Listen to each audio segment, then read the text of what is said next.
ফেব্রুয়ারিতে যদি নির্বাচন হয়, আমরা ঘোষণা দিয়েছি, সরকার ঘোষণা দিয়েছে ফেব্রুয়ারিতে জাতীয় নির্বাচন, রোড ম্যাপও ঘোষিত হয়েছে।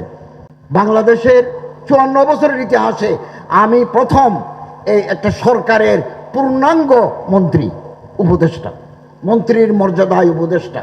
আগে যারা ধর্ম উপদেষ্টা ছিলেন তারা ছিলেন state minister, deputy minister, not full cabinet member. তো আমার নামে ফেলতে চাইলে আগামী দিনে যিনি উঠবেন তিনি আলেম নাও হতে পারেন। আমি আমার কথা শুরু করার আগে এখানে যারা ইউটিউবাররা আছেন, বেশি ভালো হয় আপনারা আমার এই কথাটা রেকর্ড করবেন না, কিন্তু আপনারা মানবেন না।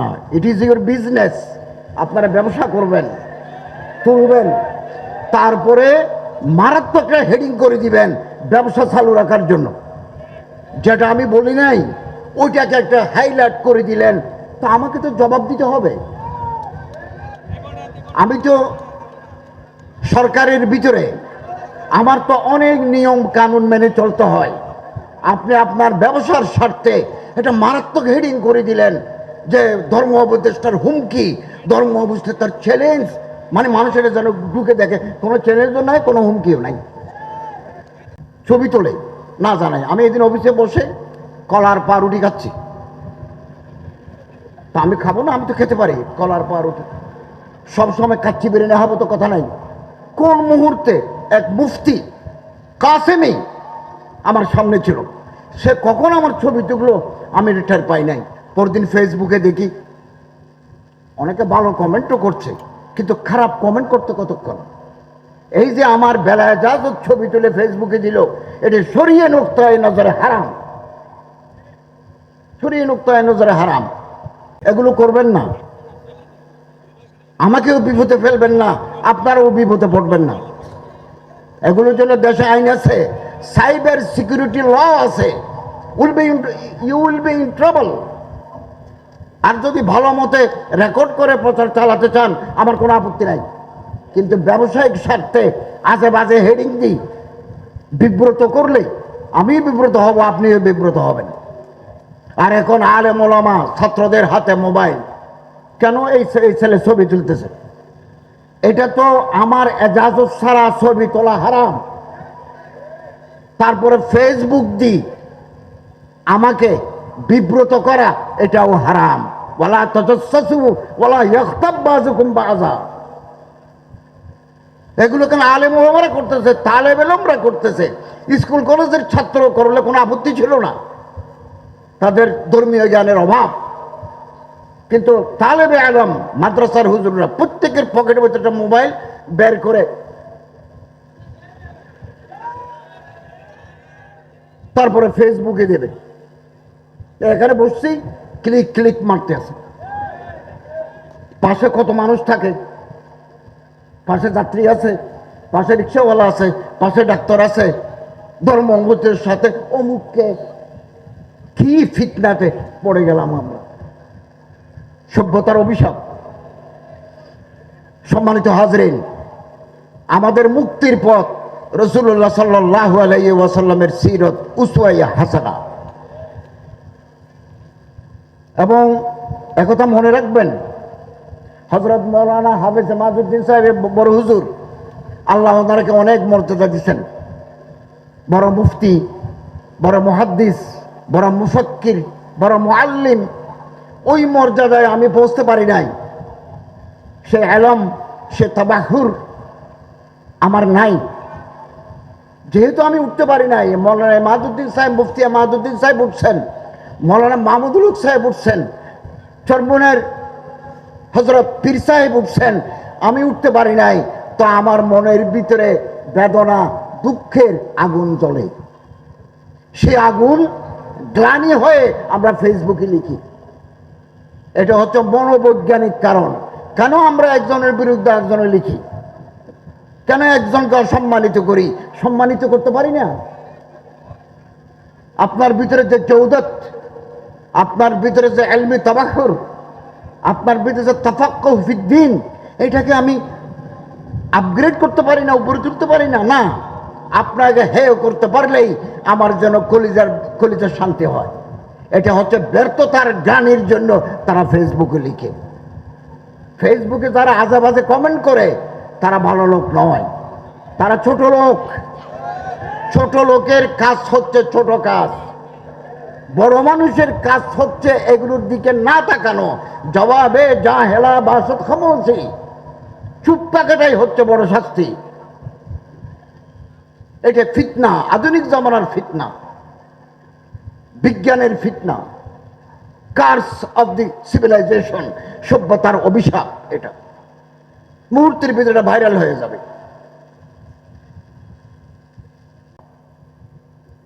আল্লাহ যদি কোনো মানুষকে ইজ্জত দিতে চান, খেদমত নিতে চান, হাদিস, আপনি নিচে ফেলে দিতে চাইলেও পারবেন না। আল্লাহ ওনার উপরে তুলছেন, আল্লাহ ওনারে মর্যাদা দিচ্ছেন, ওনার কাছ থেকে আল্লাহ খেদমত নেবেন।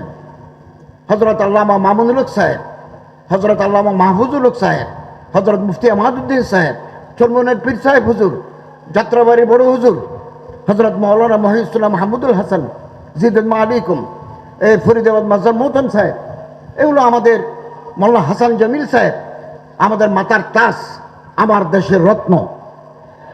আমরা তাদের দিল থেকে মহব্বত করি। আল্লাহ তাদের মাধ্যমে অনেক খেদমত, বেপায়া খেদমত আল্লাহ তাআলা ওনার কাছ থেকে নিচ্ছেন। আমি ওই মর্যাদায় পৌঁছতে পারি নাই, ফেসবুকে লিখে ওনাদের ইজ্জত শেকনি করি। নামাতে পারবেন না হাজার চেষ্টা করেও, আর যে পড়ে গেছে তাকে চেষ্টা করেও উপরে তুলতে পারবেন না। লা ইয়ানফাউ ওয়া লা ইয়াদুররু, কোন নাফা কোন দরর আপনি পৌঁছাতে পারবেন না, আল্লাহর ইচ্ছাই পূর্ণতা লাভ করবে। আসুন হালাল রিজিক তলব করি, মানুষের প্রতি সম্মান জানাই, মর্যাদা জানাই। যিনি মান তাওয়াজা লিল্লাহ রাফাহুল্লাহ, যে বিনয় প্রকাশ করলো উনি উপরে উঠবেন, আর যে কিবির ফখর করবেন আল্লাহ তাকে নিচে ফেলে দিবেন। এটা রসুলের সিরত, রসুলের আদর্শ, রসুলের আদর্শ। শরীরের ভিতরে রক্ত আছে 5.5 লিটার, হাড্ডি গোস্ত আছে কত 60 থেকে 70 কেজি। এক ফোঁটা রক্ত, এক টুকরা গোস্ত, এক টুকরা হাড্ডি যদি হারাম দিয়ে তৈরি হয়, লা ইয়াদখুলুল জান্নাতা জাসাদুন গুযিয়া বিল হারাম, এই শরীর বেহেশতে যাবে না। আমি তো চাই, আমার তো বয়স হয়ে গেছে, আমি তো চাই আমার দেশের ওলামা, তলাবা, নোকাবা, ওরাফা, জুআমা, মাশায়েখ জনগণের ম্যান্ডেট নিয়ে পার্লামেন্টে আসুক। একজন নয়, 10 জন মন্ত্রী হোক। গুতাগুতি কেন? একজন উঠছে তার নামাই ফেলো, তার বিরুদ্ধচারণ করো। এগুলো আত্মঘাতী পদক্ষেপ। আমি বারবার কথা বলি, আত্মঘাতী পদক্ষেপ। আমার কোনো ক্ষতি হবে না, কারণ আমি যতক্ষণ আল্লাহকে রাজি করতে পারবো ততক্ষণ আমার বিজয় পতাকা উঠবে। আর আল্লাহ যদি আমার উপর নারাজ হয়ে যান, পৃথিবীর সব মানুষ আমার জিন্দাবাদ দিলেও কিছু হবে না, হবে না। 1 বছর পার করে দিলাম, আলহামদুলিল্লাহ অনেক অভিজ্ঞতা অর্জন করেছি। এদেশের মানুষ আলেম ওলামাদের মহব্বত করে, ইসলামের কথা যারা বলেন তাদের মহব্বত করেন। আসুন আমরা জনগণের কাছে যাই, পাবলিকের ম্যান্ডেট নেই, সংসদে আমরা প্রতিনিধিত্ব করি। সুযোগ সবসময় আসে না, এই সুযোগ 54 বছর পরে নতুন করে সুযোগ আসছে। ঐক্যবদ্ধ হওয়ার, কাছাকাছি আসার। কুল্লু মুমিন আখুল মুমিন, কুল্লু মুসলিম আখুল মুসলিম, ইন্নামাল মুমিনুনা ইখওয়া। ঐক্যবদ্ধ শক্তি, ঐক্য শক্তি। পৃথিবীর বহু জাতি এগিয়ে গেছে, আমরা যেতে পারি নাই। ক্ষমতায় বসলে, সুযোগ পেলে লুটপাট করা, সম্পত্তি গ্রাস করা আমাদের ফ্যাশনে পরিণত হয়েছে। আলহামদুলিল্লাহ কোন আলেম, মূল ধারার কোন আলেম দেশের সম্পদ লুণ্ঠন করে বিদেশে তারা বাড়ি তৈরি করে নাই, কোন আলেম করেন নাই। আলেমরা যুগ যুগ ধরে, 100 বছর ধরে, 1000 বছর ধরে এই ভূখণ্ডে দ্বীনি তালিম, দাওয়াত, তালিম, তাজকিয়া, তাফাক্কুর, তাদাব্বুর মাধ্যমে দ্বীনের খেদমত করে আসছেন। এই আলেমদের অবদান জাতি কোনোদিন ভুলতে পারে না। তৈরি হন। ভালো আলেম দরকার আমাদের, ভালো অনুবাদক দরকার, খুব ভালো আরবি জানে, ভালো তর্জমা করতে পারে, এরকম মানুষ আমাদের দরকার। ভালো মুফতি, ভালো মুফাসসির, ভালো মুহতামিম, ভালো উস্তাদ, ভালো কারি, ভালো মুফাসসির আমাদের দরকার। লেখাপড়ার প্রতি আমাদের মনোযোগী হতে হবে, না হলে রসুলের সিরত আমরা মানুষের কাছে পৌঁছাবো কি করে? আমি একথা নির্দ্বিধায় বলি, আগামী প্রজন্ম যে তরুণ প্রজন্ম, তাদেরকে যদি আমরা চরিত্রবান বানাতে চাই, নেককার বানাতে চাই, দেশপ্রেমিক বানাতে চাই, তাহলে সিরতের আদর্শ তাদের জীবনে প্রতিফলন ঘটাতে হবে। যারা দেশের সম্পদ লুট করে খায়, দেশ বিদেশে পাচার করে, আমি সব জায়গায় বলি, তারা কোনোদিন দেশপ্রেমিক হতে পারে না। এই দেশ আমাদের সবার। এই দেশের 54 বছরে দেশের উন্নয়নে যারা শ্রম দিয়েছেন, আমরা তাদেরকে সম্মান জানাতে চাই। যখনই নির্বাচন হবে ঘোষিত সময়ে, আমরা নির্বাচিত সরকারের হাতে ক্ষমতা হস্তান্তর করে আমরা পুরনো ঠিকানায় ফিরে যাব, আমরা আমাদের জায়গায় চলে যাব।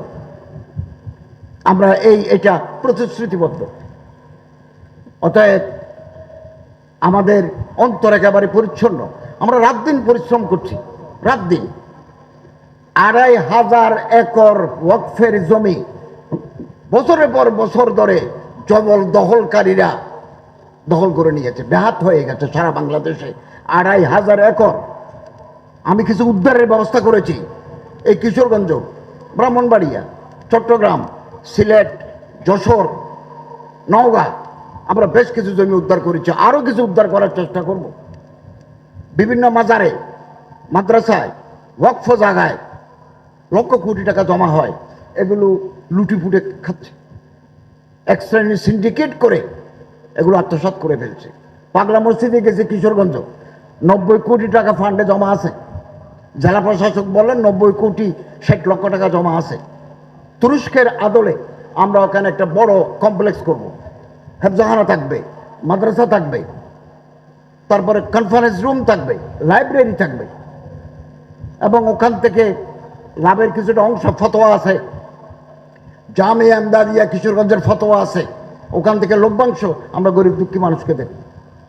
আমরা এই দেশকে রসুল সাল্লাল্লাহু আলাইহি ওয়াসাল্লামের আদর্শে যদি আমরা গড়ে তুলতে পারি, তাহলে প্রতিটি ঘরে ঘরে শান্তি সমৃদ্ধির বার্তা পৌঁছে যাবে। দুঃখী মানুষের ঘরে আলো জ্বলে উঠবে। আমরা যদি যাকাত সিস্টেম চালু করে দিতে পারি, এই জন্য আলেম ওলামাদেরকে পার্লামেন্টে যেতে হবে, সচিবালয়ের সচিব হতে হবে।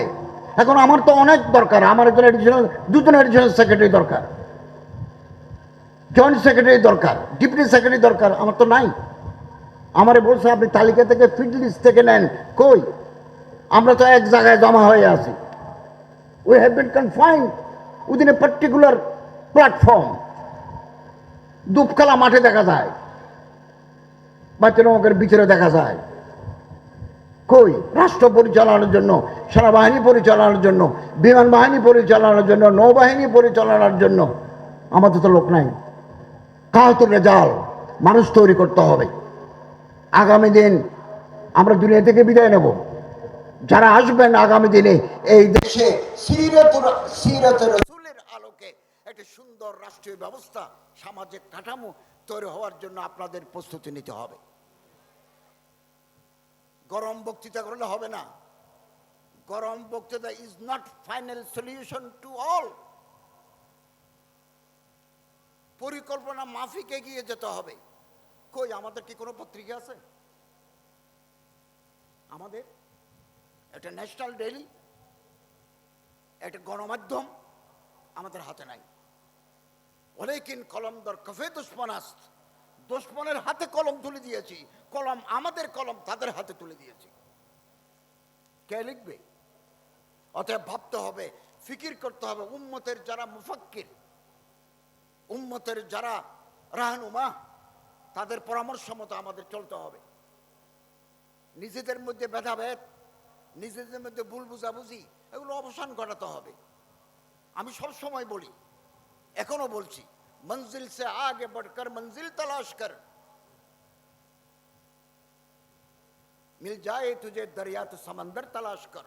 অন্তরকে বড় করি, চোখকে প্রসারিত করি। দুনিয়া ও রবি হে আসমা ও রবি, সিতারোं के आगे जहां ও রবি। এই যে কালো আসমান দেখা যায়, এর পরেও আসমান আছে।